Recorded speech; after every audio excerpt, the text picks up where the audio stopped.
de conversaciones sobre temas de coyuntura de la Unión Europea relevantes para la Argentina. EU Talks está organizado, es un ciclo organizado por la delegación de la Unión Europea en la Argentina. Bueno, faltan muy pocos días para las elecciones parlamentarias en la Unión Europea, entre el 6 y el 9 de junio. Es el momento ideal para entender cómo funcionan esa representación parlamentaria que para los argentinos queda muy a la distancia. Cómo funciona y qué implicancias va a tener el resultado electoral con una geopolítica convulsionada en todo el mundo en el impacto que va a tener en la Argentina. De eso vamos a hablar hoy con 3 invitados de lujo a este primer ciclo. Empiezo entonces a presentarlos. María Victoria Álvarez, muchísimas gracias por estar hoy en EU Talks. Muchas gracias a ustedes por la invitación. María Victoria es una especialista destacadísima en relaciones internacionales, es doctora en relaciones internacionales por la Universidad Nacional de Rosario, donde lidera la cátedra Jean Monnet. Se ha formado en los temas de la Unión Europea, Economía y Derecho de la Unión Europea en la Universidad de París I. Además, tiene una maestría en Integración y Cooperación Internacional por el Centro de Estudios Interdisciplinarios de la Universidad de Rosario y la Universidad Católica de Lovaina en Bélgica. También tenemos una visita directamente de Bruselas, Aitor Hernández Morales, periodista. Muchísimas gracias, Aitor, por estar aquí. Muchísimas gracias por invitarme. Aitor es un destacado periodista del medio político Europe, es periodista senior de ese medio, está especializado en temas de política europea y de asuntos ibéricos en particular. Una vasta experiencia cubriendo estas cuestiones para distintos medios de Europa, así que nos va a traer el pulso caliente de la actualidad europea en relación a las elecciones. Y tenemos también el placer de contar con Amador Sánchez Rico, embajador de la Unión Europea en la Argentina. Muchísimas gracias, Amador, por estar aquí. Muchas gracias, un placer estar aquí. Bueno, Amador es embajador en la Argentina desde el año 2021. También cumplió funciones en el área de comunicación y diplomacia pública de la Unión Europea, también en la sede de Bruselas, y ha estado como delegado de la Unión Europea y consejero político en las embajadas de México y también en Nueva York. Vastísima experiencia también en ese campo, viendo estas cuestiones desde adentro de la Unión Europea. La cuestión aquí es entender, hay una crisis de representación, ¿no? Se suele sostener en relación a lo que se vive en distintos países del mundo y también en relación a las organizaciones de la gobernanza internacional. Entender qué grado de cercanía representa la Unión Europea respecto de los votantes que van a decidir la conformación del Parlamento Europeo. María Victoria, quiero apelar a tu experticia, seguramente la cantidad de datos que están en tu cabeza presentes en este momento, para entender qué es hoy un ciudadano europeo en términos de esta oportunidad que tiene de votar a sus delegados en el Parlamento Europeo. ¿Qué datos hay que puedan indicarnos cómo es, qué perfil tiene en términos de su nivel socioeconómico, su nivel educativo, su género, y cómo ha sido la participación electoral para elegir eurodiputados a lo largo de los años? Bien, primero decir que el Parlamento Europeo es la única institución europea que es elegida por sufragio universal directo desde 1979. Ese es un dato muy importante. Están llamados a votar unos 400 millones de europeos y por la experiencia que tenemos de elecciones anteriores, la mayoría de los estudios lo que muestran es que el votante es más bien hombre. Los hombres votan un poco más frecuentemente que las mujeres, aunque sea levemente. El nivel socioeconómico es más bien medio, medio alto. El nivel educativo también suelen ser votantes con un nivel educativo medio o alto y suelen votar más los adultos y los adultos mayores que los jóvenes. Esa es la realidad. Los jóvenes se movilizan muy poco para ir a votar. ¿Es una elección obligatoria o hay oportunidad de no votar sin ninguna consecuencia práctica? En realidad hay diferentes sistemas electorales, es decir, las elecciones al Parlamento Europeo se manejan según el sistema electoral de cada uno de los 27 Estados miembros. Por lo tanto, por ejemplo, en Bélgica, en Luxemburgo y en otros países es obligatorio, pero en el resto de los países, en la mayoría, es voluntario el voto. Y en términos de participación y abstención electoral, ¿cómo se ha comportado esa estadística a lo largo de los años? Bueno, es muy interesante la pregunta porque lo que hemos visto desde 1979 es una ininterrumpida baja de la participación electoral, al mismo tiempo que aumentaban las competencias al Parlamento Europeo, lo cual generaba cierta paradoja, hasta las últimas elecciones que fueron en el 2019, donde aumentó levemente la participación, que fue de 50%. 50%. Es decir...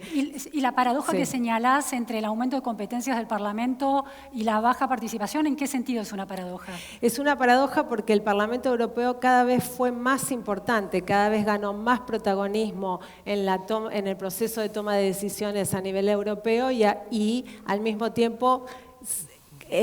los ciudadanos cada vez estaban más desinteresados. Entonces esa es la gran paradoja, un parlamento que va ganando poderes y al mismo tiempo un ciudadano más desinteresado en ir a votar, digamos. Interesante. Aitor, desde tu mirada de periodista que está metido en la realidad, al mismo tiempo analizándola, el hecho de que haya una participación del 50% y que además, según describe María Victoria, el perfil del votante, ese votante es mayoritariamente hombre y de clase media o media alta, ¿sesga la representación en el Parlamento Europeo?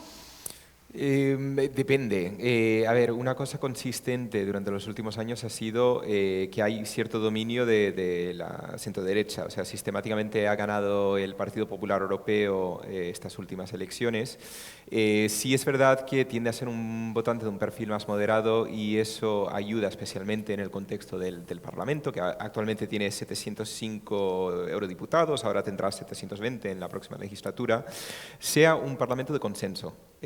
No tiende a ser un Parlamento muy radical y, de hecho, durante esta última legislatura lo que hemos visto es la repetición de un patrón que lleva a grandes coaliciones. En esta última legislatura tuvimos al Partido Popular Europeo, al Partido Socialista y a los liberales trabajando juntos para sacar adelante legislación que ha sido marcadamente, por ejemplo, verde.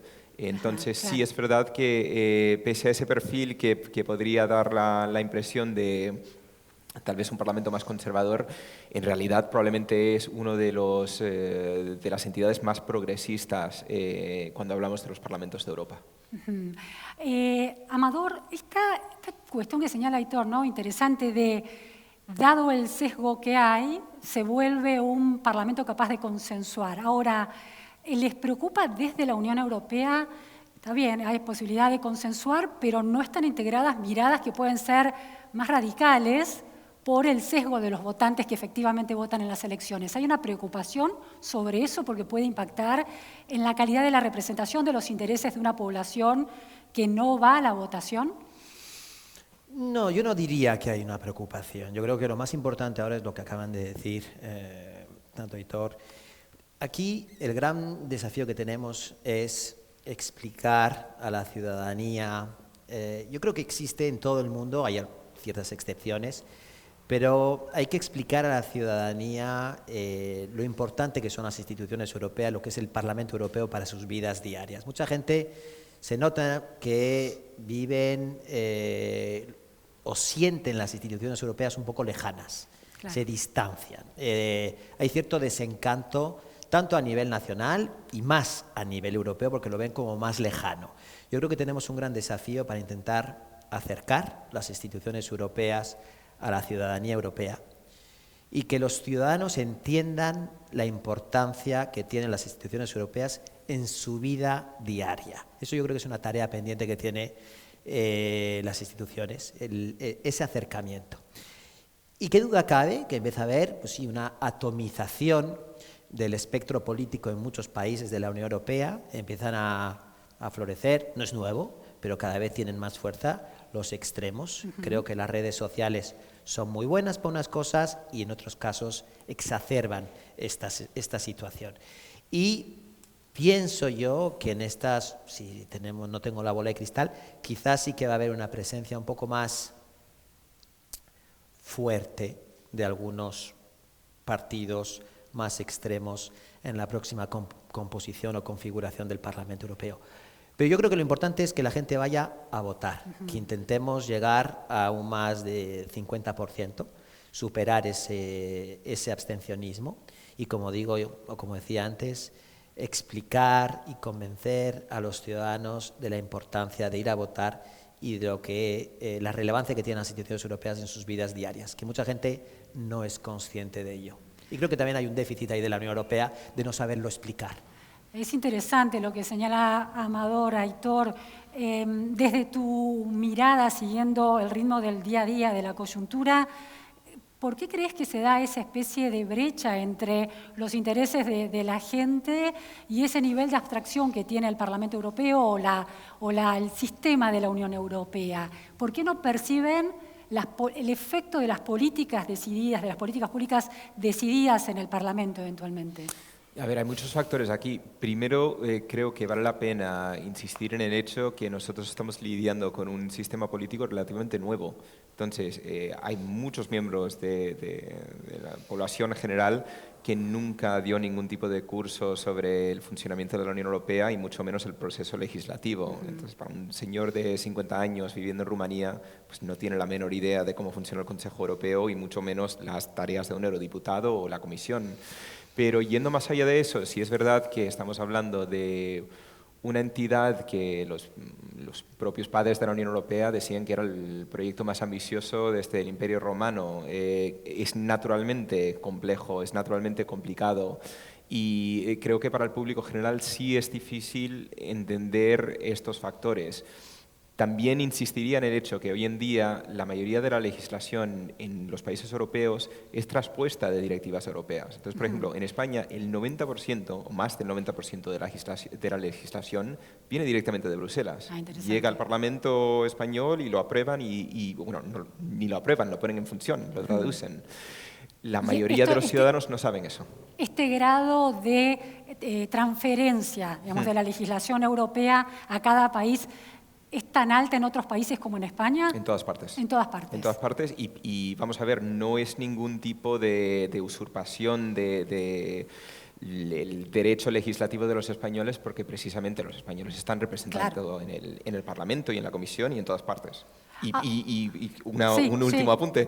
Toda la legislación finalmente pasa por el Consejo donde es aprobada por los jefes de gobierno, lo que quiere decir que el ciudadano europeo está representado en todas las partes de este mecanismo. Ahora, los niveles de abstención y los niveles de conocimiento de las consecuencias prácticas de las decisiones del Parlamento sobre la vida cotidiana varía de país a país. ¿Hay países donde la gente va a votar más entusiasmada y de manera más consistente? Sí. Tendemos a ver tasas de participación más altas en Alemania, en España. Históricamente participan más los países fundadores y luego existe este fenómeno que hemos comentado, que es que en los países del este, pese al hecho que son mucho más recientes a la Unión Europea y han pedido entrar en la Unión Europea activamente, hay menos participación. Pero insistiría en esto, en que depende mucho de las condiciones. Por ejemplo, si se celebra la elección europea a la vez que una elección nacional, tiende a haber mayor participación. También depende de factores tan dispares como las condiciones ambientales en ese momento. O sea, Portugal... ¿En qué sentido?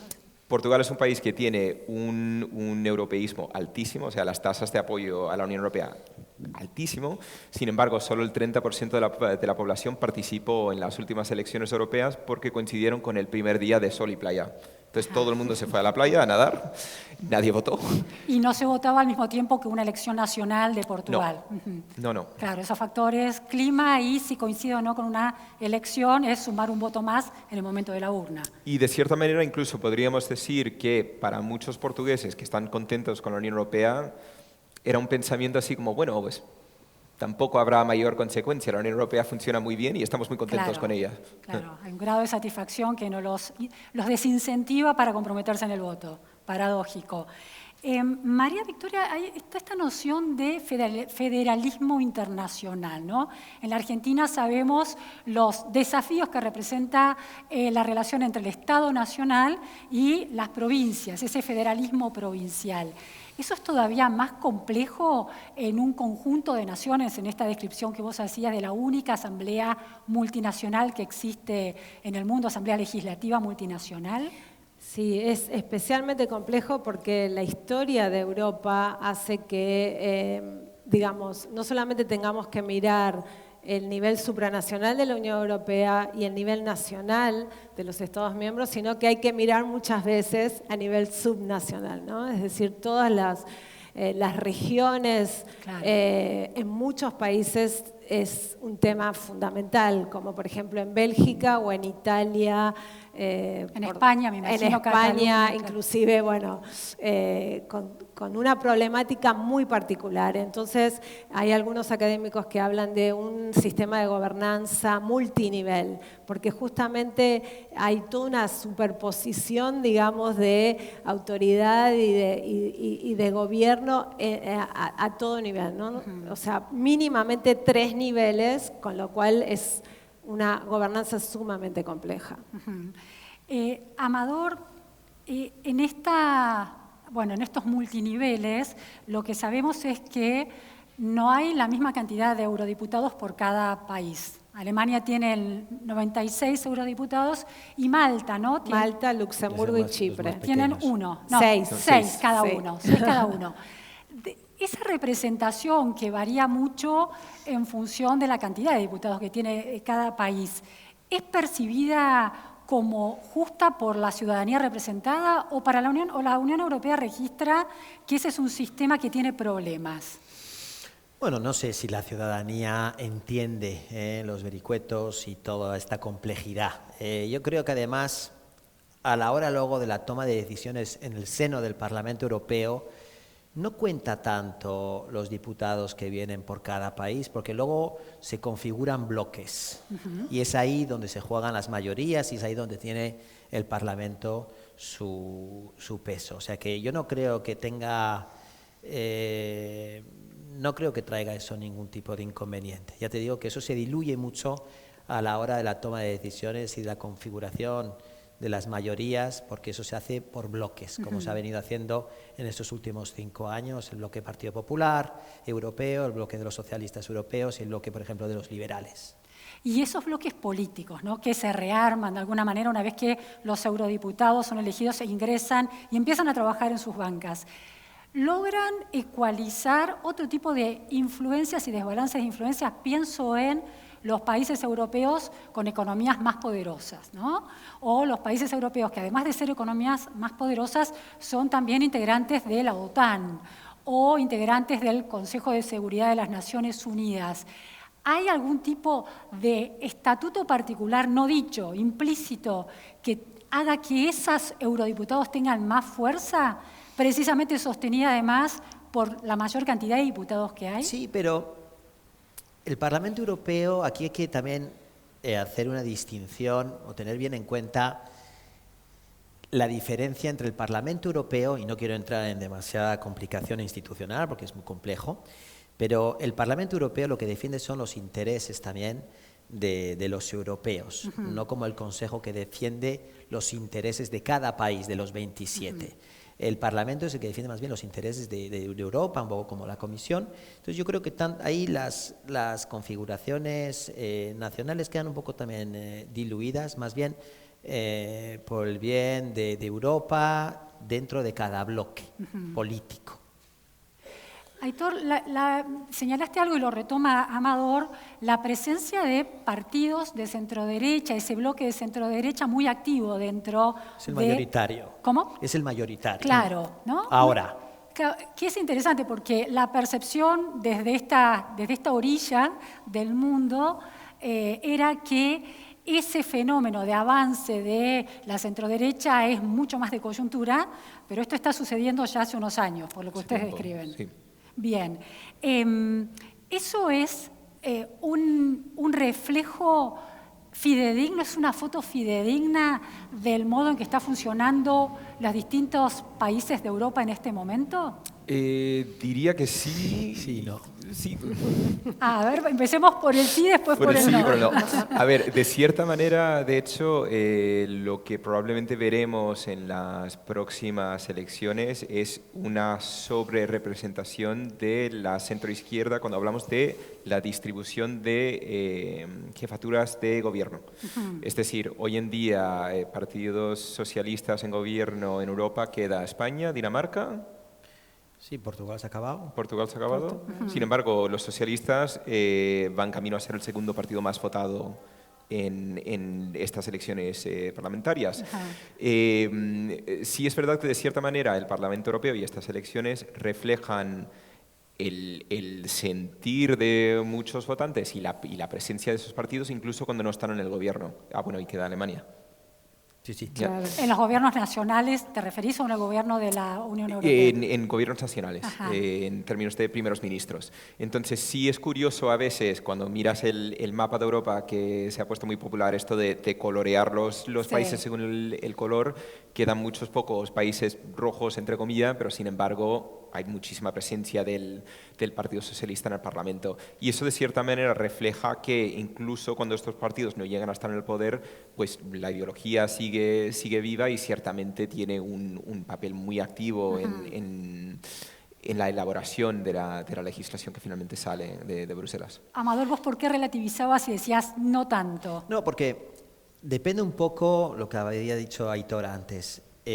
Cuando coinciden las elecciones nacionales con las elecciones al Parlamento Europeo que tienen lugar el mismo día, ahí uno puede pronosticar que va a haber un poco el mismo tipo de votos, ¿no? Un efecto arrastre. Eso es, y va a ser un poco lo mismo. Pero muchas veces no es el caso y las cosas van muy rápido y cambian los gobiernos también muy rápido. Entonces puede ser que en un país determinado se haya votado tal día y 2 años más tarde se vote para el Parlamento Europeo y entonces ahí no coinciden. Claro. Podría darse ahora el caso, que es bastante paradigmático, que la presidenta de la Comisión Europea, la próxima, se vuelva a ser elegida Ursula von der Leyen, no sé, podría ser, Sí. y que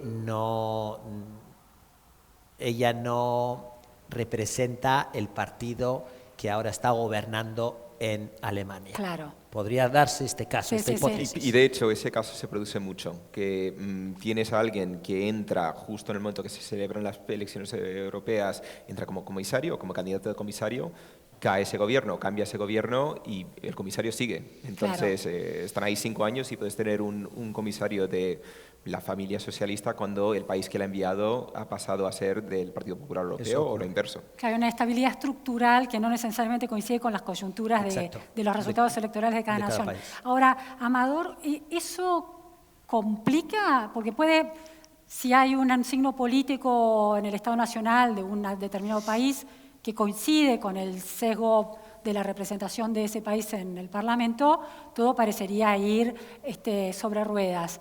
Lo contrario complica, es decir, ha habido decisiones del Parlamento Europeo que con algunos países, por no sentirse representados políticamente ahí, ha generado rispideces y tensiones. En teoría no debería complicar, porque la Comisión Europea representa los intereses también de la Unión Europea y no los intereses de cada país. Entiendo. Pero sí que en la práctica luego puede trabar algunas adopciones y algunos procesos de decisión. María Victoria, en la Argentina el ejemplo más cercano que tenemos de gobernanza internacional, multinacional, como lo llamás vos, es el Parlasur. Nadie tiene muy claro para qué funciona, si tiene sentido que funcione, pero es el Parlamento del Mercosur. Nos queda muy lejos, los argentinos tenemos dificultades hasta para resolver los problemas del consorcio en el edificio, una estructura de diálogo y de consensos de ese nivel de dispersión en términos de representaciones nos queda lejísimo. ¿Por qué crees que funciona el Parlamento Europeo? Todo puede funcionar mejor, pero ¿por qué crees que funciona? ¿Qué encontró, que ya mi maestra encontró, para que funcione relativamente bien? Le dieron competencias. ¿Quién se las dio? Y cada vez más. Los propios Estados miembros en cada una de las reformas de los tratados constitutivos. Es decir, tiene poder. Tiene poder. Por supuesto, no llega a ser, y eso es lo extraño, no llega a ser el único legislador, ¿sí? Porque colegisla con el Consejo, es donde están representados los intereses gubernamentales, como bien dijo Amador y Aitor. Pero el Parlasur, sinceramente, no tiene absolutamente ninguna competencia importante. Claro. Y la competencia... No decide nada. El Parlamento Europeo tiene una competencia legislativa. Legislativa, presupuestaria, junto con el Consejo también, siempre en base a las propuestas de la Comisión Europea, tanto en la legislación como en el presupuesto, más otra competencia fundamental que es el control político de las demás instituciones. ¿Qué significa control político? ¿Qué quiere decir? Los eurodiputados tienen derecho a preguntarle a los comisarios, a los ministros del Consejo, por ejemplo, todo lo que quieran sobre el tema que sea y a su vez los comisarios o los ministros del Consejo tienen que responderle al Parlamento Europeo.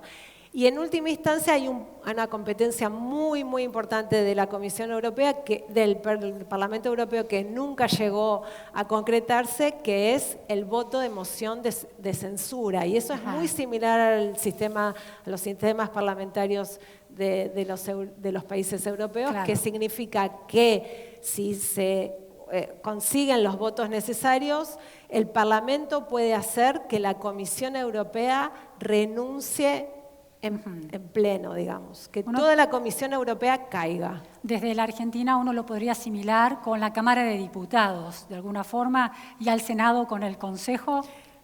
Sí, a mí particularmente ese paralelismo lo hacen mucho, lo respeto yo particularmente.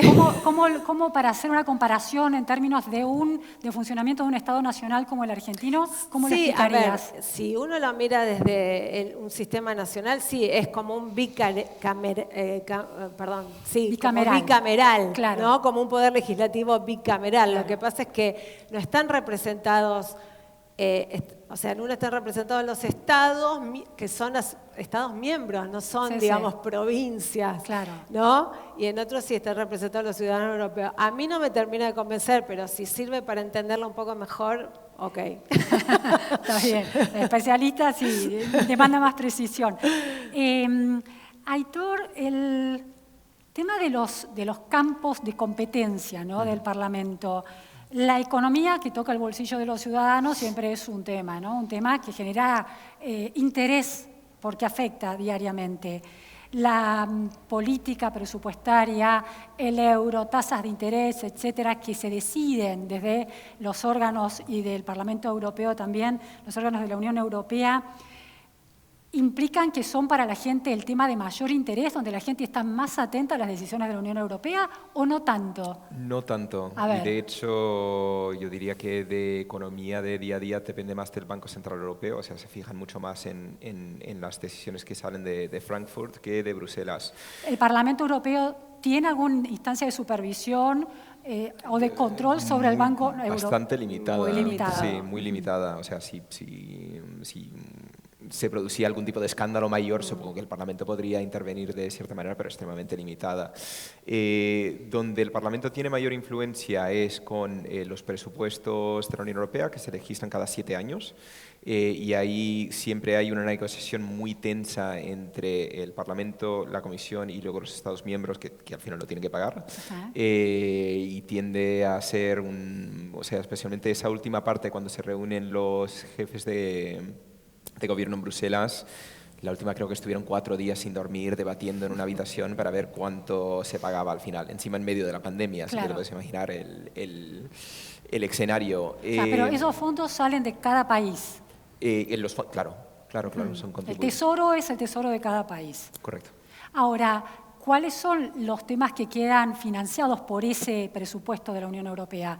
porque los países también tienen sus presupuestos nacionales. Correcto. Depende de las competencias particulares de la UE, claro, y los programas que se quieren financiar. Por ejemplo, durante mucho tiempo, gran parte del presupuesto europeo iba a los llamados fondos de cohesión, que son unos fondos que parten del principio que queremos que todos los países de la Unión Europea sean iguales y tengan un nivel de calidad de vida similar. Claro. Entonces, estamos hablando de los fondos que pagaron básicamente todas las autopistas de España, que han pagado colegios, que han pagado parques, que han pagado infraestructura esencial en todos estos países, y esos son fondos europeos. Eso es dinero que todos hemos pagado a esa hucha europea y que luego vuelve a nosotros. Es verdad que hay algunos países que siempre han pagado más, por ejemplo, Alemania siempre ha pagado más, pero eso se justifica en el sentido que el motor económico alemán se beneficia del hecho de tener partners fuertes dentro de la Unión Europea. Y sistemáticamente la economía alemana le ha ido muy bien, en parte porque tiene esos socios dentro del mercado comunitario. Ahora, ¿la ciudadanía de un país fuerte como Alemania tiene algún tipo de reparo en esta especie de financiación cruzada de los países que tienen algún punto débil, como puede ser en infraestructura o en políticas sociales, por ejemplo, a la hora de que sus impuestos sean derivados hacia esos países? ¿Se da ese tipo de conflictividad de los ciudadanos que votan?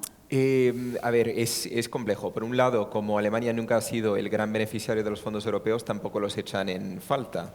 O sea, si quieren un tren, se quejan a Berlín, no se quejan a Bruselas.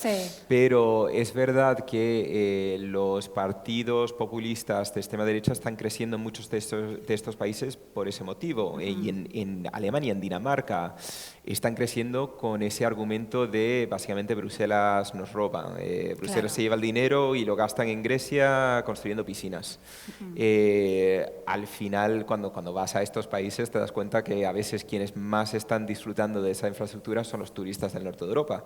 Pero no cambia el hecho que sí hay cierta frustración y también hay una fantasía. O sea, mucho votante de estos partidos en Dinamarca o Alemania piensan que la Unión Europea, no sé, está subvencionando palacetes en la Costa del Sol. No es el caso, o sea, es infraestructura esencial. Y con el caso particular, por ejemplo, de los colegios que ha pagado la Unión Europea, están básicamente formando la mano de obra que luego se va a trabajar en el norte de Europa. Por tanto, es un negocio que le conviene a todo el mundo. Claro, una visión sistémica de beneficios y perjuicios, ¿no? Se va ecualizando. Amador, Aitor planteó esta cuestión de la cierta desconfianza, ¿no? 2022 fue para Argentina un año muy feliz porque ganamos la Copa del Mundo, ¿no?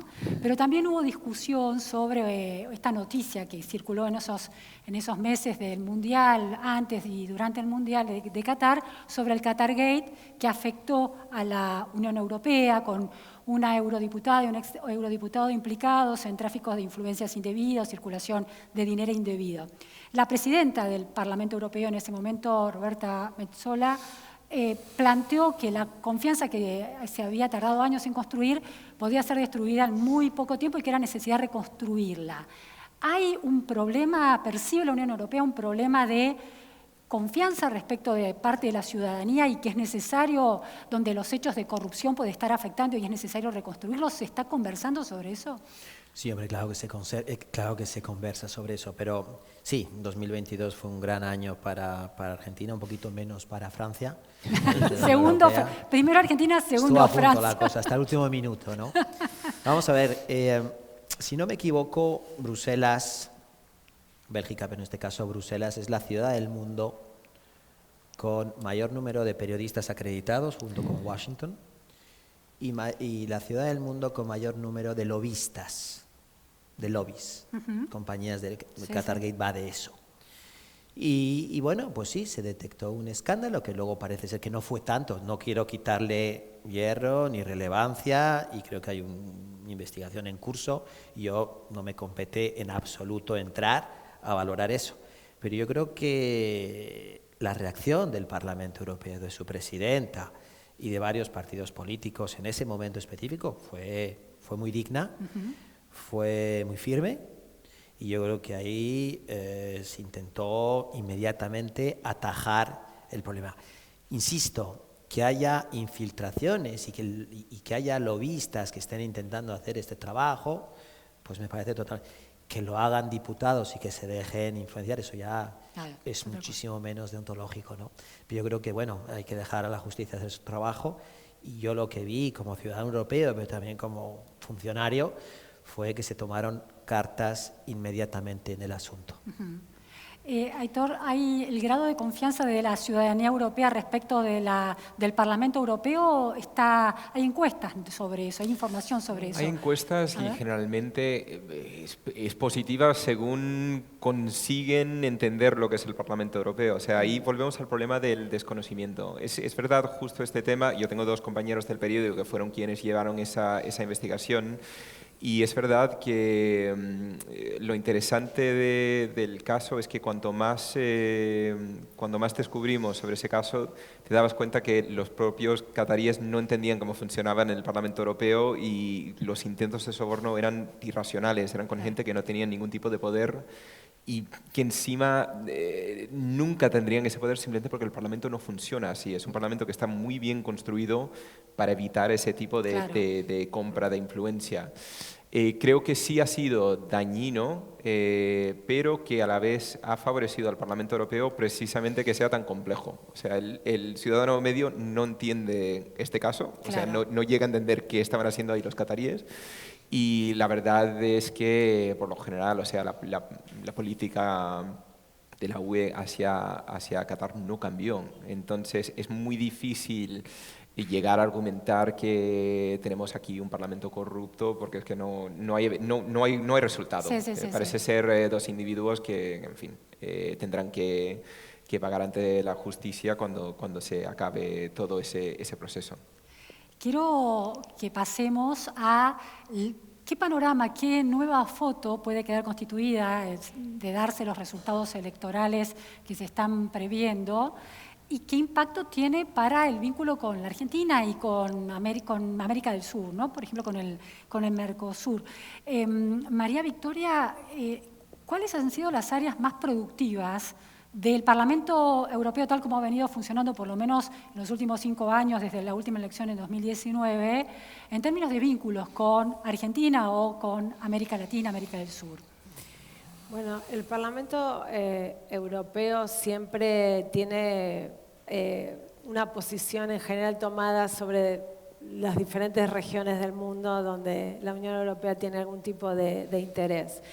En este caso, hay que decir que puntualmente para lo que tiene que ver con el acuerdo Unión Europea-Mercosur, el Parlamento Europeo, luego de firmado el acuerdo en principio, el acuerdo comercial en principio en junio del 2019, aprobó una resolución no vinculante, pero bueno, una resolución donde afirma que así como está el acuerdo de Unión Europea-Mercosur, no lo va a ratificar, ¿no? Ese fue un posicionamiento duro, fuerte, y bueno, la correlación de fuerzas todavía no ha cambiado. Vamos a ver justamente qué ocurre con estas nuevas elecciones, pero si se repitiera un parlamento muy similar al de ahora, creo que seguiríamos teniendo una posición, digamos, una posición muy dura en contra del acuerdo, sobre todo por cuestiones medioambientales. Como bien decía Aitor,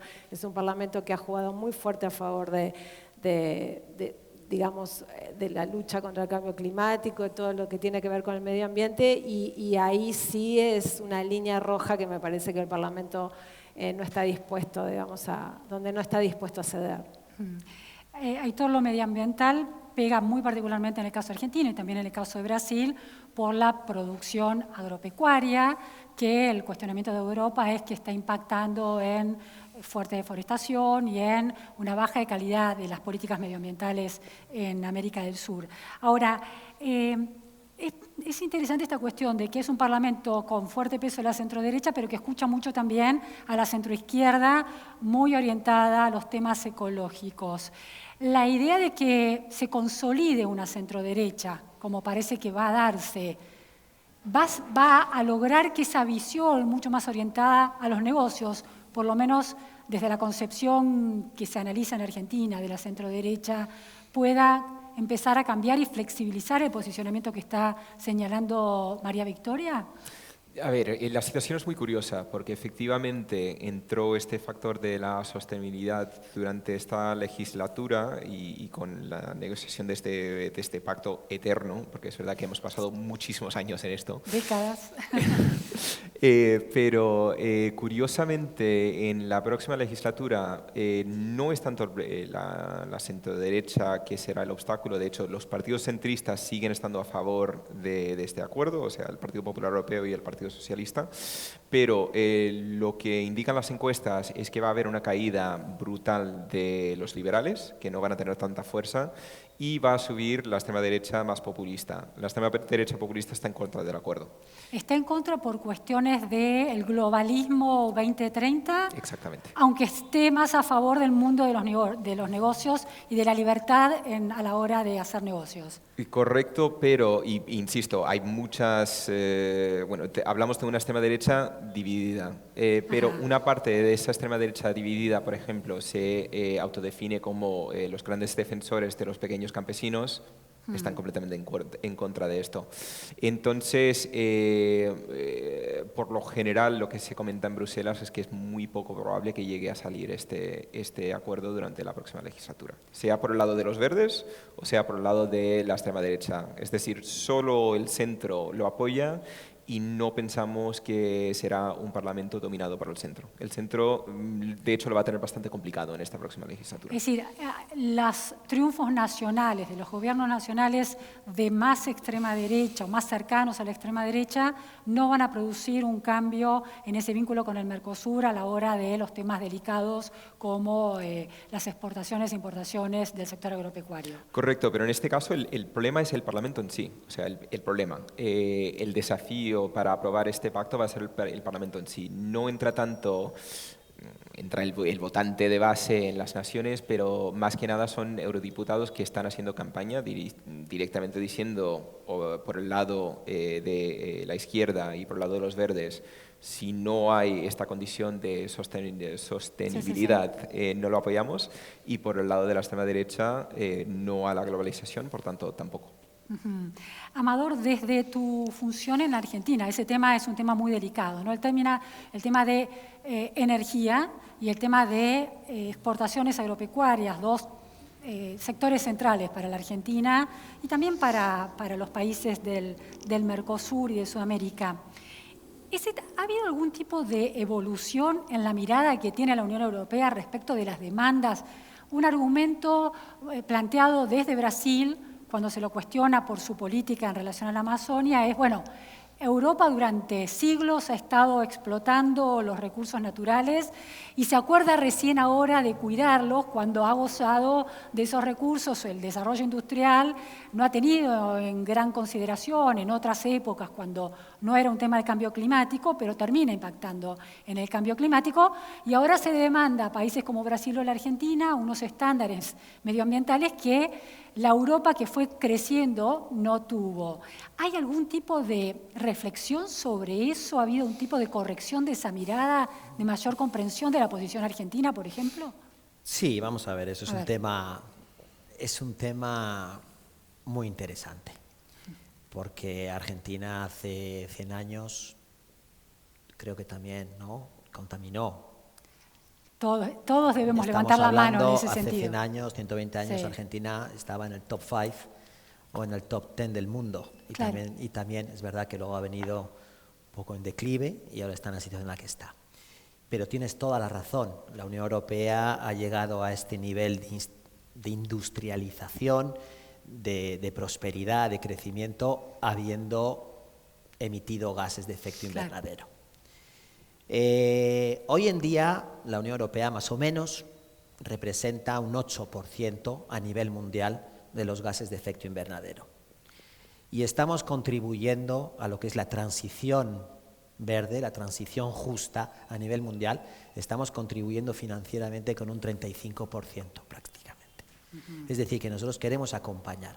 Y evidentemente que somos muy sensibles a cualquier argumento que pueda venir de los países en vías de desarrollo, que no es el de Argentina, y además Argentina viene habiendo estado ya muy arriba, pero por eso estamos completamente comprometidos con una transición justa y intentando garantizar que la Unión Europea pues, contribuya a esta transición.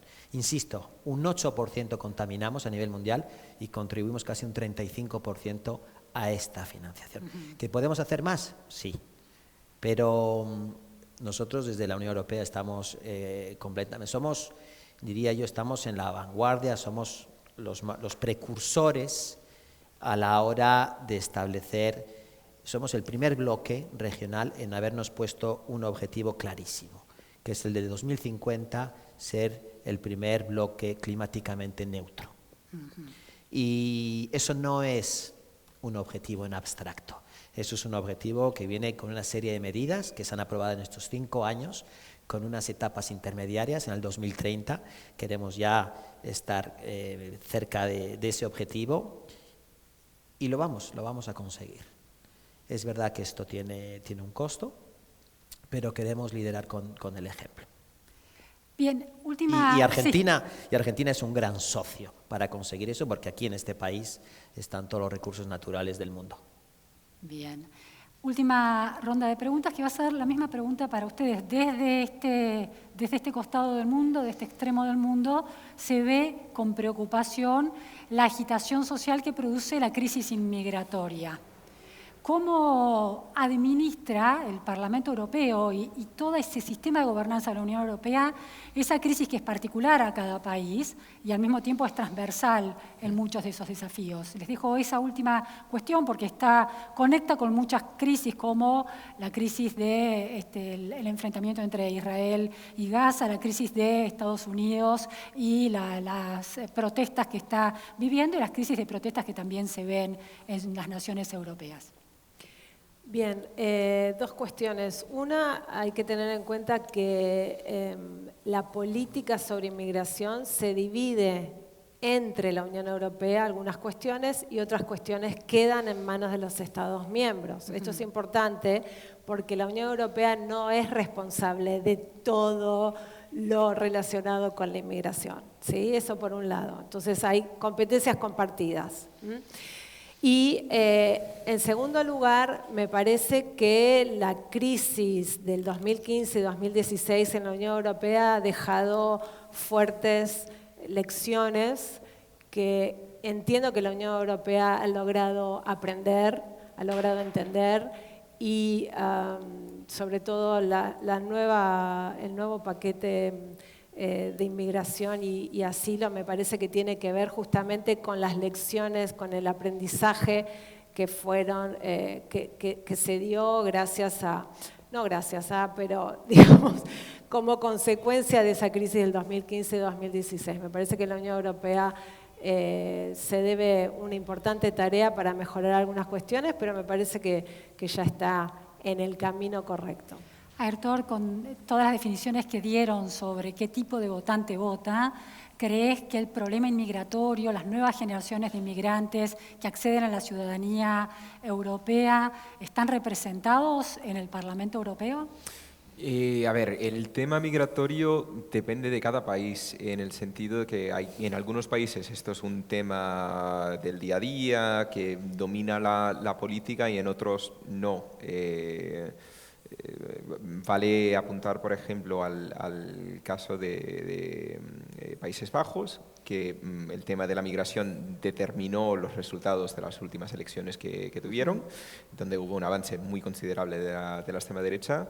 Y pocos meses después, España acaba de acordar una amnistía general para todos los inmigrantes que estén en el país sin documentación, y eso con el apoyo de todos los partidos salvo la extrema derecha.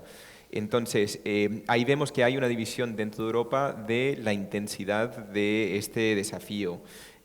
Justo como decía María Victoria, sí que es un tema tanto urgente como incómodo, y especialmente dentro del Parlamento Europeo. De hecho, el pacto migratorio, por un lado, se ha celebrado como un avance, porque no había nada, pero a la vez sí ha sido muy criticado por la forma en la que se está proponiendo lidiar con seres humanos.